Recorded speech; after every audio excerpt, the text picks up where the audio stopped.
প্রিয় শৌখিন ছাদবাগানী বন্ধুরা, আপনাদের সকলকে আমার শৌখিন ছাদবাগান ইউটিউব চ্যানেলে জানাই সাদর সম্ভাষণ। ভিউয়ার্স, আপনারা অনেকেই আমাকে কমেন্ট করেছেন, ভাই গাছকে ঝোপালো করার প্রক্রিয়া কি? আমি অনেক ভিডিওতে দেখিয়েছি। আজকে আমার এই বাড়ি 4 এই মালটা গাছটি আপনাদের আমি দেখাবো। এটার মধ্যে কিভাবে আমি এই ঝোপালো আকারটা নিয়ে আসছি।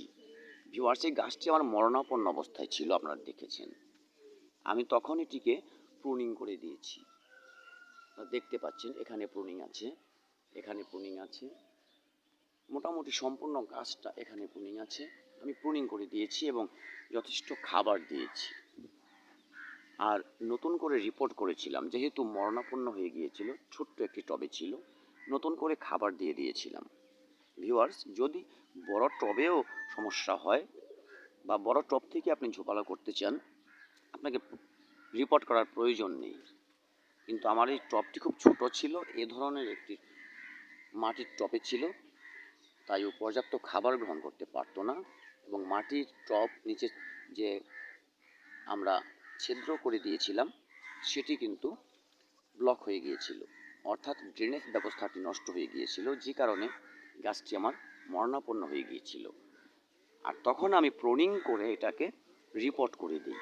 দেখুন আজকে কতটা ঝোপালো আকার নিচ্ছে।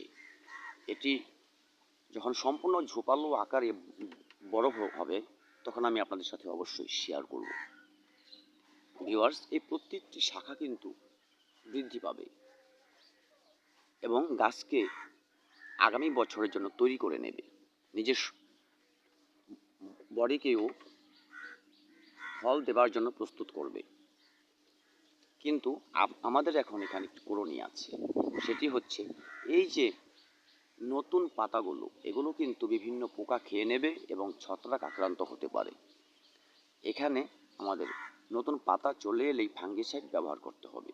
আমি এর আগে করেছিলাম, দেখুন এখনও এর মধ্যে লেগে আছে। আমি আবারও করে দেব। এটি সপ্তাহে একদিন আপনারা ফাঙ্গিসাইড স্প্রে করে দেবেন, তাহলে আপনাদের এই শাখাগুলো সম্পূর্ণ পরিপুষ্ট অবস্থায় বৃদ্ধি পাবে এবং গাছকে ঝোপালো করে দেবে। ভিউয়ার্স, নিশ্চয়ই বুঝতে পারছেন এইটি কমলা, মালটা বা অন্যান্য গাছ ঝোপালো করার জন্য প্রুনিংয়ের কোনো বিকল্প নেই।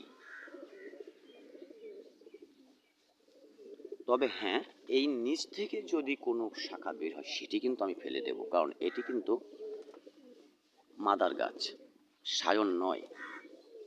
আমার গ্রাফটিংটি এখানে হয়েছিল, সুতরাং এর উপর থেকে এই দেখুন এখানে গ্রাফটিং, কাজে এর উপর থেকে এটা উঠেছে, আমি এটাকে রেখেছি।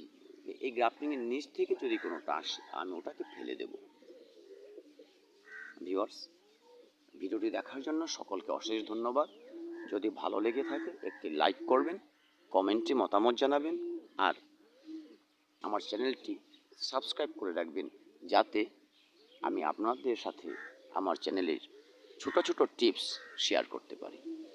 ভিউয়ার্স, সকলকে ধন্যবাদ জানিয়ে দেখা হবে আগামী ভিডিওতে সেই প্রত্যাশায়।